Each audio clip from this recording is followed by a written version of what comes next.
La máscara de la muerte roja, de Edgar Allan Poe. Hacía mucho tiempo que la muerte roja devastaba el país. Ninguna peste había sido hasta entonces tan fatal y espantosa. La sangre era su avatar y su sello, la rojez y el horror de la sangre.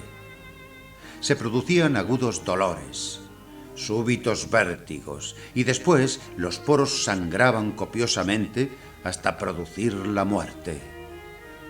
Las manchas escarlata que aparecían sobre el cuerpo y especialmente en la cara de la víctima eran como el pregón y el entredicho de aquella peste que arrojaba al atacado fuera de toda ayuda humana y de toda atención por parte de sus conciudadanos. El proceso completo del ataque, progreso y final de esta terrible enfermedad no duraba más de media hora. Pero el príncipe Próspero era un hombre dichoso, impávido y sagaz. Cuando sus dominios se vieron medio despoblados, él llamó a su compañía a 1.000.000 de sanos, fuertes y despreocupados amigos, eligiéndolos entre los caballeros y damas de su corte, y retirándose con ellos al refugio cerrado a cal y canto de una de sus abadías fortificadas. Esta era una edificación de vasta y magnífica estructura que había sido una creación del gusto un tanto excéntrico, pero suntuoso del soberano. Estaba rodeada de altivas y fuertes murallas, 100 puertas de hierro. Una vez que entraron los cortesanos, se soldaron los cerrojos por medio del fuego y el martillo. De este modo, no se dejaría medio alguno ni de entrar, ni tampoco de salir, si algún súbito ataque de desesperación o frenesí impulsaba a alguien a pretender esto último desde el interior. La abadía estaba pródigamente aprovisionada. Con esta precaución, los cortesanos podían desafiar al contagio, que el mundo exterior se las arreglase como pudiera. En tanto, era una tontería el preocuparse o el pensar en aquella calamidad. El príncipe se había ocupado de reunir dentro todos los medios y artificios de diversión y placeres. Había bufones, juglares, bailarines, músicos. Se daban cita dentro de aquellos muros la belleza y el vino. La seguridad imperaba en el interior. Fuera reinaba la muerte roja. Se habían pasado ya 5 o 6 meses en esta situación cuando el príncipe Próspero, mientras la peste rugía más furiosamente en el exterior, invitó a sus 1.000 amigos a un baile de máscaras de una magnificencia extraordinaria. Aquel baile fue un espectáculo de la más refinada voluptuosidad. Pero permítaseme, en primer lugar, hablar de los salones en que tuvo lugar. Estos eran en número de 7, lo que formaba una serie verdaderamente imperial. En otros muchos palacios, sin embargo, la serie de salones de fiestas forman una perspectiva larga y recta al abrirse de par en par las puertas de comunicación, permitiendo que la mirada pueda extenderse sin impedimento por todo el conjunto. En la abadía del príncipe Próspero, el caso era muy distinto. Como ya podía esperarse, dada la afición que el monarca sentía por la cosa fuera de lo común, los salones se hallaban dispuestos en forma tan irregular que la visión apenas abarcaba a la vez más de uno solo de ellos. Cada 20 o 30 metros se producía una vuelta o desviación en las estancias, y todos estos ángulos ofrecían un nuevo efecto. En el centro de cada pared, y tanto a la derecha como a la izquierda, se abría una alta y estrecha ventana gótica recayente sobre sendos corredores cerrados que iban siguiendo las revueltas de la disposición de los salones. Las tales ventanas eran de vidrios de color, variando este en consonancia con el tono predominante del decorado de la estancia correspondiente. La que se hallaba situada en el extremo oriental estaba decorada, por ejemplo, de azul, y del propio color y tono muy vivo eran los cristales de sus ventanas. El segundo salón era de color púrpura en sus adornos y colgaduras, y purpúreas también eran las ventanas.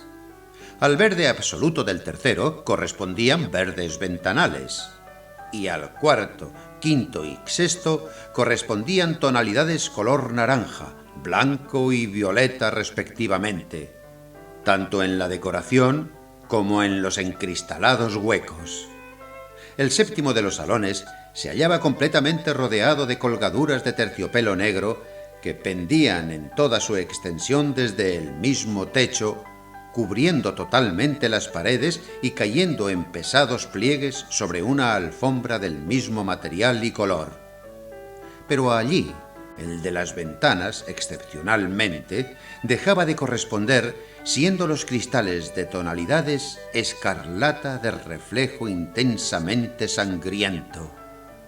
En ninguno de los salones había lámpara alguna ni candelabros, entre la profusión de ornamentos dorados que se prodigaban aquí y allá o que colgaban del techo. No existía, pues, luz alguna que emanara de lámparas o bujías en toda la serie de salones.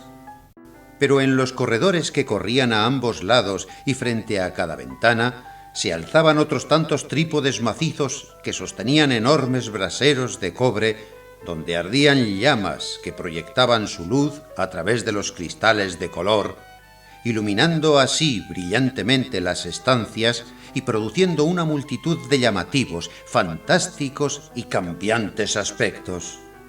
En el salón negro del oeste, empero, el efecto de las llamaradas que se proyectaban en las sombrías colgaduras a través de los ensangrentados vidrios resultaba extrañamente fantasmal y daba un aspecto tan raro a las caras de los que allí penetraban que eran realmente contados los que osaban pisar aquel siniestro recinto. Allí también se alzaba, junto a la pared del lado occidental, un gigantesco reloj de ébano. El péndulo oscilaba de un lado a otro con un tic-tac opaco, denso y monótono. Y cuando el minutero había descrito todo su circuito e iba a sonar la hora, salía de los pulmones broncíneos de la máquina un sonido que era claro, fuerte, profundo y netamente musical, pero dotado de un tono y de una resonancia tal que cada hora los músicos de la orquesta se veían obligados a cesar momentáneamente en sus ejecuciones para prestar atención a las campanadas. Como consecuencia de ello, los valses paralizaban también sus evoluciones y se producía un breve desconcierto en la alegre reunión durante el cual, y mientras persistía el sonido de tales campanadas, hasta los más aturdidos palidecían y los más viejos y pausados se pasaban la mano por la frente con un ademán de confuso ensueño o de meditación.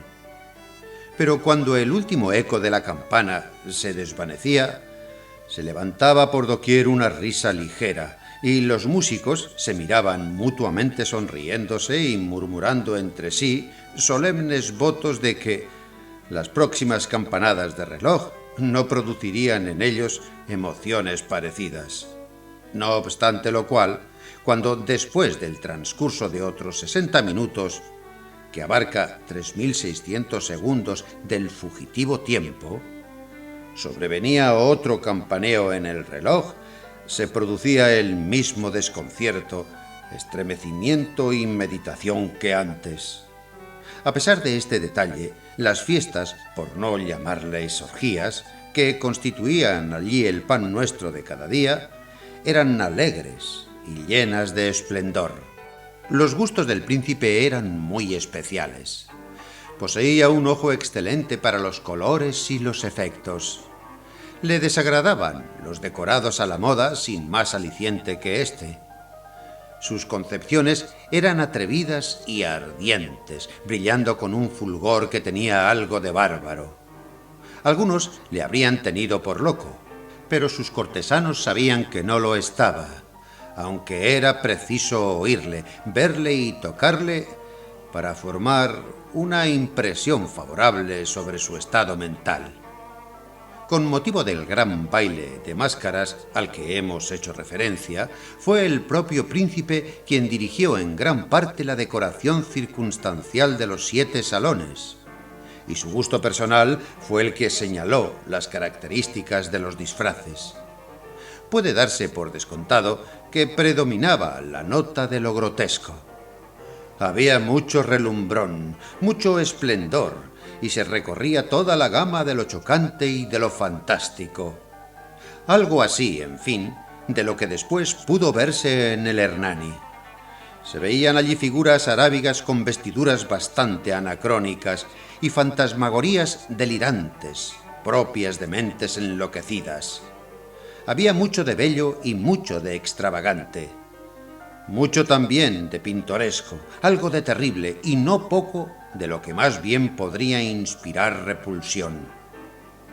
De un lado a otro, a lo largo de los 7 salones, pululaban en realidad una multitud de sueños yendo de aquí para allí, tiñéndose del colorido de cada salón y haciendo de la desenfrenada música de la orquesta una especie de eco de sus pasos.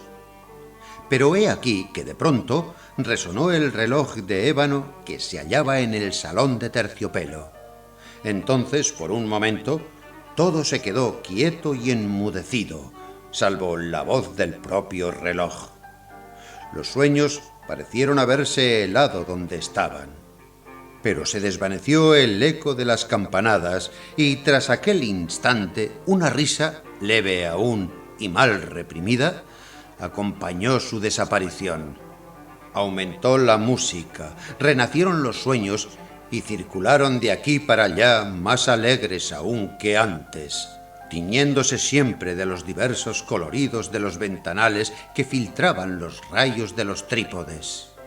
Pero no hubo ninguna de las máscaras que se aventurase hasta el salón que se abría más al oeste, pues la luz que atravesaba los ensangrentados cristales resultaba espantosa y aterraba la negrura de las fúnebres colgaduras. Si alguien llegara a poner el pie sobre la negra alfombra, escucharía al sonar la campana del cercano reloj de ébano, un estruendo más ensordecedor que el que podría alcanzar a los oídos de aquellos que disfrutaban del placer del momento en otras estancias más apartadas. Los demás salones se encontraban atestados y en ellos latía febrilmente el ardor de la vida. La orgía siguió girando en loco torbellino hasta que, al fin, el reloj dio las 12 de la noche. Calló entonces la orquesta. Se detuvieron los giros de los valsadores y se produjo la acostumbrada quietud. Pero entonces eran 12 las campanadas y eso motivó que los pensamientos tuvieran más tiempo de adueñarse de las mentes y que persistieran durante más rato en los espíritus pensativos que pudiera haber entre los que frenéticamente se divertían. Y esto, sin duda, dio lugar a que antes de que resonara la última campanada, fueran muchas las personas que advirtiesen la presencia de una figura enmascarada que antes no había llamado la atención de nadie. El rumor de aquella nueva presencia corrió entre murmullos como un reguero de pólvora, y no tardó en levantarse en toda la concurrencia un zumbido expresivo de desaprobación y sorpresa primero, y luego de espanto, de horror y de repulsión. En medio de una reunión de fantasmas como la que he descrito, puede suponerse fácilmente que ninguna aparición corriente podía producir una sensación semejante. Realmente, la licencia carnavalesca de aquella noche carecía de todo límite o medida. Pero la máscara en cuestión sobrepujaba en todo lo concebible y traspasaba las fronteras incluso del más elemental decoro. Existen fibras en el corazón de los más atolondrados que no pueden tocarse sin levantar una emoción irreprimible. Hasta para los más depravados, para quienes la muerte y la vida son pura chanza, hay cosas que no pueden tomarse a broma. Todos los asistentes, unánimemente, consideraron en lo más profundo que en el vestuario y la presentación de aquel individuo no había ni ingenio ni decencia de clase alguna.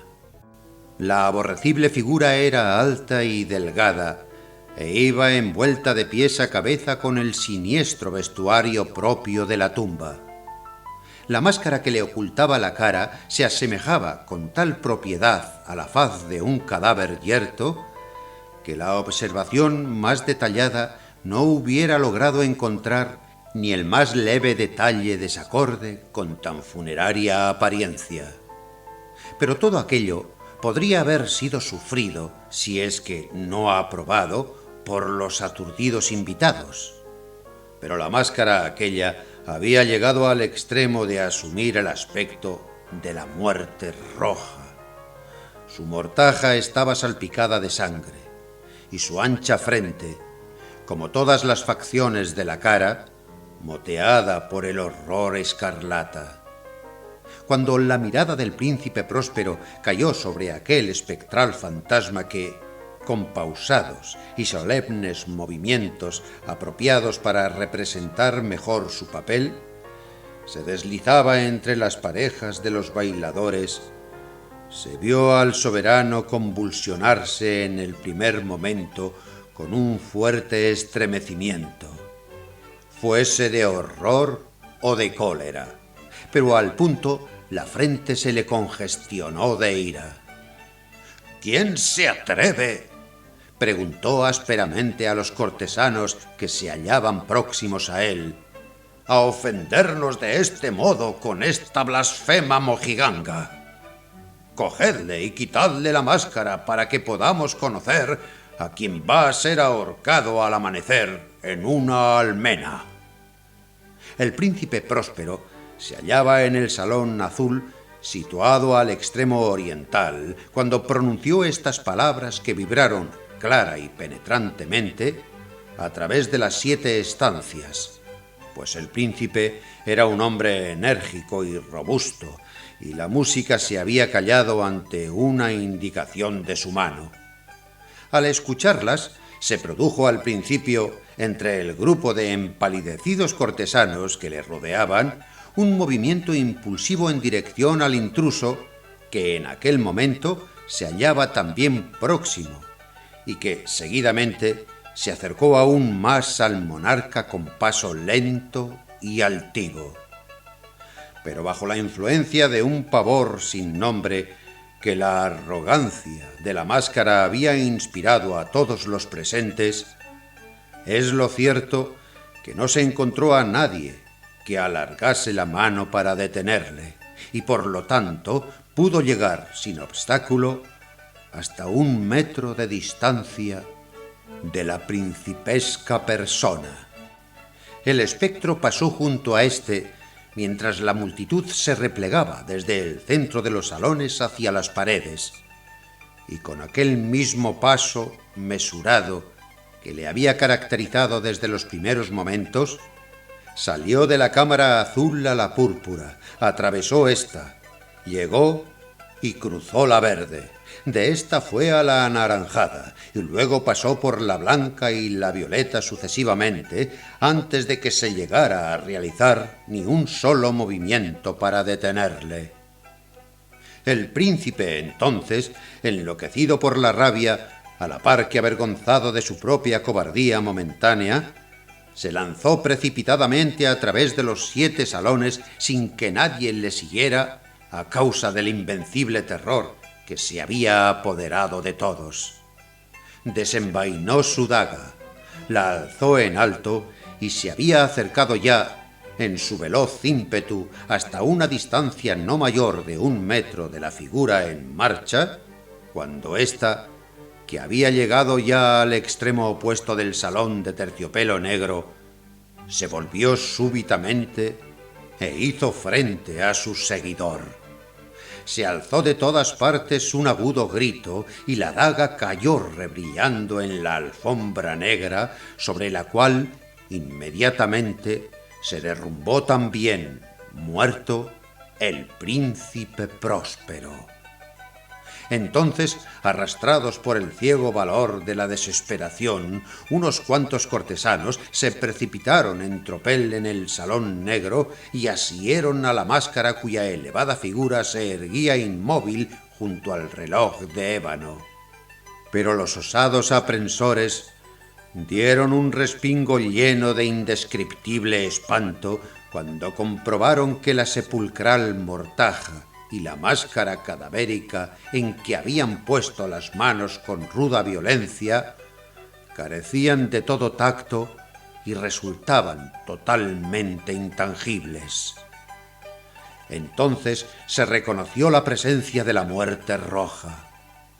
Había venido como un ladrón que se desliza en la noche, y uno a uno todos aquellos empedernidos calaveras fueron cayendo al suelo en los salones testigos de sus orgías, regando las suntuosas alfombras con la sangre que brotaba de sus cuerpos y muriendo en la desordenada postura de su caída. La vida del reloj de ébano se extinguió también con la del último de los alegres libertinos. Las llamas de los trípodes se apagaron, y las tinieblas, la putrefacción y la muerte roja reinaron implacablemente sobre todo.